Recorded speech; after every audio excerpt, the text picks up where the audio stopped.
किताबी तरज यो किताबी तरज बैंत वाली जेडे साडे वड्डे वडेरे पढ़ते होंदे सन बैंकां च बह के डेरियां ते बह के बुकला मार के बह जाना एक बंदे नूं आखना पढ़ बई उन्हें पढ़नी किताब ते उस तरज मैनू कसम संभाल के कायनात दे कब्जे कुदरत साइंस इल्म है संभाले दी जान है मैं तुहाडा पुत्र हाँ तुहाडा वीर हाँ तुहाडा भरा हाँ लेकिन आमदे भी एक बंदे ने मूसा कमाल ने उस गल की थी कि साईं जी सीडिया फिल्मां तकियां ने अज तक बैंत सारे पढ़े ने लेकिन मियां मोहम्मद साहब का कलाम किताबी तरज तुहाडे तो बगैर किसी को नहीं सुनिया कोई तारीफ नहीं कर रहा ते सरकार मियां मोहम्मद साहब का कलाम उस तो पहलों बूटा साहब का बैंत चोरी बशीर साहब कह रहे हैं कि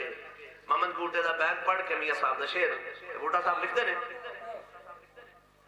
मेहरबानी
इश्क दे बैठ के रोन ओ चले ते डिठे आफल खास कुरान आवाले पर सूली सार सिरां ते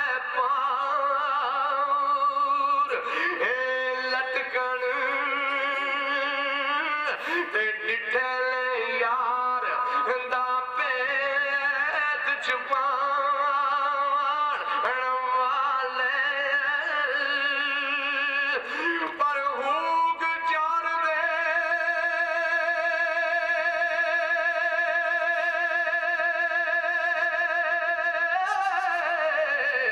ओ बूटिया इश्क पीछे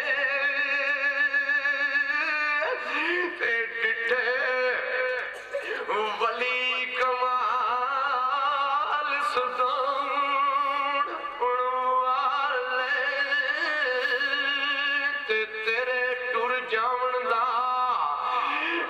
शायद कसम खुदा दी तेरे टुर जावन दा ते तेरे टुर जावन दा कसम खुदा दी कोई विश्वास नहीं कतरा पर रहने दाग जुदाइयां वाला दिल पर वखरा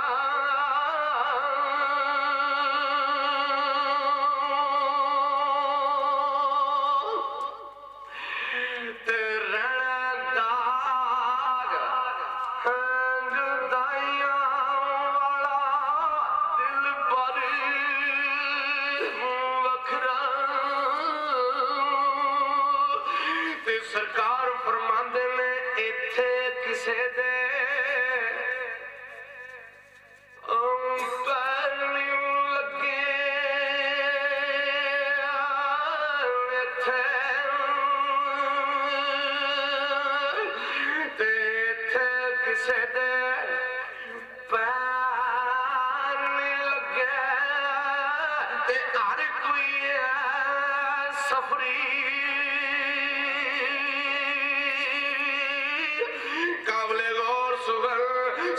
खड़ी लिखते ने इत्थे किसे दे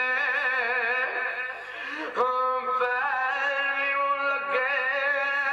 ते हर कोई है सफरी ते किसे नूं पै गई शाम मुहम्मद कोई लद गया फजरी ते लोई लोई पर ले कुड़िए ते जे दुध पांडा भरना पर शाम पई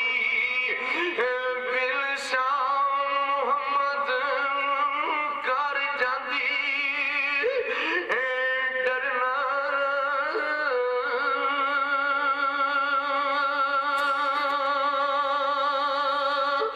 ते जांदी वारी डरावना बणियों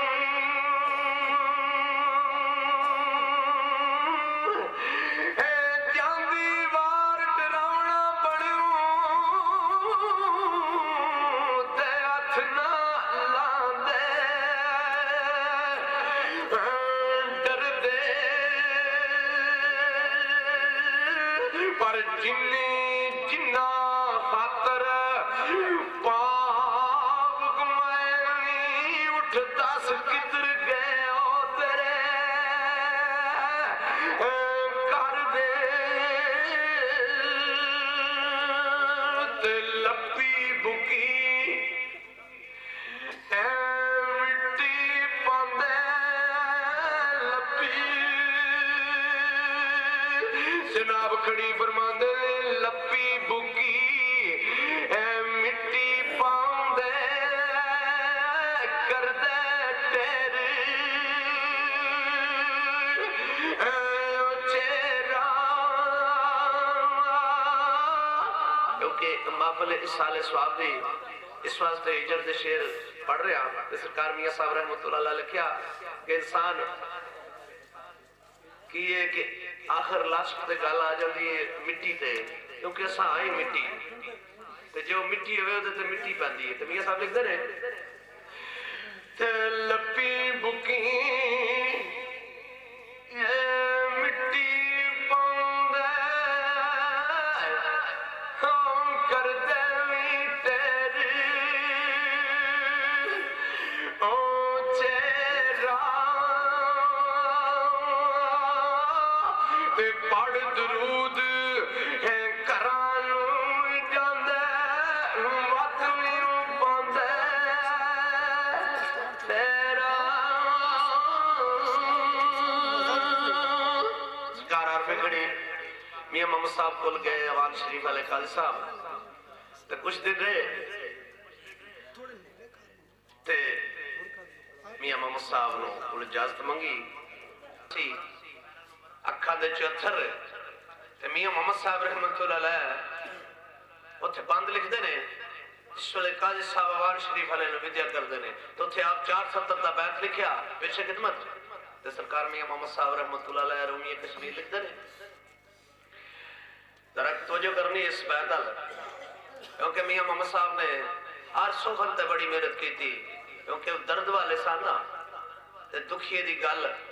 मेरे तो पहले कारी साहब ने भी सुखन पढ़िया बड़ा मजा आया है ना पैरवी पढ़िया तो उन्हें कहा कि दुखिए की गल दुखिया सुनता है